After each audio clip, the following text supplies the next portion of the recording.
জানাজায় যেতে সময় পাই নাই, অহংকারে বলতো আমার টাকা দিয়ে সব কিনতে পারি। হে আল্লাহ, আমাকে আরেকবার সুযোগ দাও, আমি আবার মানুষ হব। কিন্তু তখন বলা হবে আজ আর সুযোগ নেই। ভাইয়েরা বোনেরা, এই দুনিয়াটা একটা পরীক্ষা হল, যার প্রশ্নপত্র আমরা এখন লিখছি, কিন্তু ফলাফল পাবে কিয়ামতের দিন।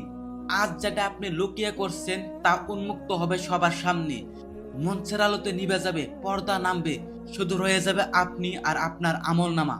ইসরাফিল আলাইহিসসালাম যখন দ্বিতীয়বার সিংহা ফু দিবেন, সবাই আবার উঠবে কবর থেকে। তখন কি নিয়ে উঠবেন আপনি? টাকা, গাড়ি, ব্যাংক ব্যালেন্স এগুলো নিয়ে উঠবেন? এগুলো কিচ্ছুই আপনার সাথে যাবে না। শুধু আপনার সাথে যাবে আমল নামা, আপনার ভালো আদর্শন।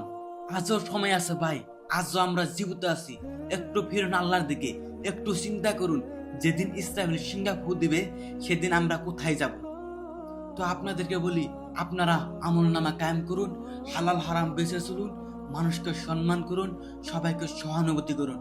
তো দর্শক বন্ধুরা, এ নিয়ে আমি একটা গান পরিবেশন করব।